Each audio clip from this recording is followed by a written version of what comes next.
بہت سے نیک مسلمانوں کو میں نے دیکھا ہے جمعے کے بعد سے عصر تک بیٹھے رہتے ہیں مسجد کے اندر اللہ کی یاد میں.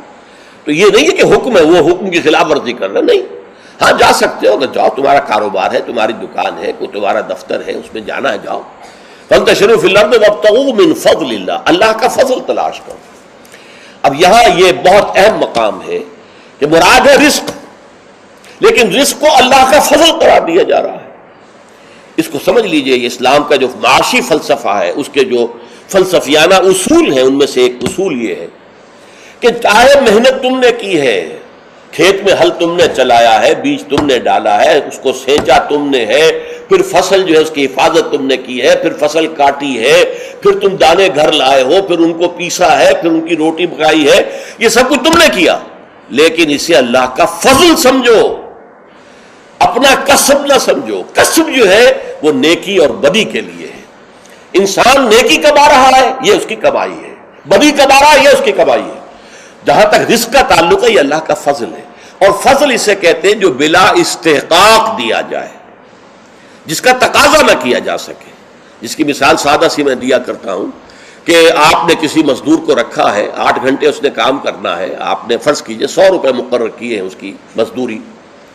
دن بھر آپ نے دیکھا کہ ایک مزدور بڑی محنت سے کام کرتا، دل لگا کے کام کیا اس نے، چاہے کوئی دیکھ رہا ہو چاہے نہ دیکھ رہا ہو. ایک تو ہوتے ہیں وہ کوئی دیکھ رہا ہے تو کام میں لگ گئے، کوئی نہیں دیکھ رہا ہے تو بیٹھ گئے. نہیں، اس نے بڑی جی لگا کے کام کیا ہے. تو شام کو آپ اسے 100 روپے بھی دیتے ہیں، 10 روپے اور دیتے ہیں. یہ 10 روپے فضل ہے، یہ وہ ڈیمانڈ نہیں کر سکتا. ڈیمانڈ تو 100 کر سکتا تھا، 100 طے ہوئے تھے، لیکن آپ نے اپنی طرف سے بغیر اس کے کسی قانونی استحقاق کے 10 روپے اسے دے دیے، یہ فضل ہے. اسی طریقے سے رزق جو بھی انسان کو ملتا ہے وہ فضل ہے اللہ کا، اسے اپنا کسب نہ سمجھو. جب تم سمجھو گے یہ اللہ کا فضل ہے تو پھر دیکھو گے اللہ اس کو کس طور سے خرچ کرنا چاہتا ہے، کروانا چاہتا ہے مجھ سے، کس کس کے حقوق اللہ نے اس میں رکھے. تو فَابْتَغُوا مِن فَضْلِ اللَّهِ وَاذْكُرُوا اللَّهَ كَثِيرًا، لیکن اس میں بھی اللہ کو کثرت کے ساتھ یاد کرو. یہ نہ ہو کہ مسجد میں تو اللہ کا ذکر ہوا، باہر نکل گئے تو بھول گئے، نہیں، بلکہ یہ کہ جو کام کر رہے ہو اس میں کام میں تمہارے ہاتھ مصروف ہو اور دل تمہارا جو ہے وہ اللہ کے ساتھ لگا ہوا ہو. جسے آپ کہتے ہیں پنجابی میں ہتھ کارول دل یارول. یہ ہے ذکر کثیر. اور ذکر کثیر کا سب سے بڑا ذریعہ کیا ہے کہ جو مسنون دعائیں ہیں حضور صلی اللہ علیہ وسلم سے، رات کو سونے لگے ہیں تو دعا ہے، صبح اٹھے ہیں تو دعا ہے، بیت الخلاء میں داخل ہو رہے ہیں تو دعا ہے، باہر نکلے ہیں تو دعا ہے. ظاہر بات ہے کوئی ایکسٹرا ٹائم تو آپ کا نہیں لگ رہا، وہ کام کر رہے ہیں آپ، لیکن ہر کام کے کرتے. شیشہ دیکھا ہے، آئینہ دعا ہے، کپڑے بدلے ہیں دعا ہے، گھر سے نکلے ہیں مسجد کے لیے دعا ہے، مسجد میں داخل ہوئے تو دعا ہے، مسجد کے اندر تو ذکر ہے ہی ہے سارا، باہر نکلے ہیں تو دعا ہے، بازار میں داخل ہو رہے ہیں تو دعا ہے، بازار سے واپس آ رہے ہیں تو دعا، ہر کام کے لیے دعا ہے. یہ دعا جو ہے یہ ذکر کثیر کا سب سے بڑا طریقہ ہے، ذریعہ ہے.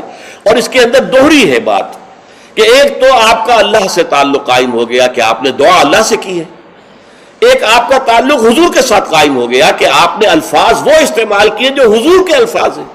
تو گویا کہ 2 نسبتیں تازہ ہو گئیں جب بھی آپ نے ایک مسنون دعا پڑھی ہے.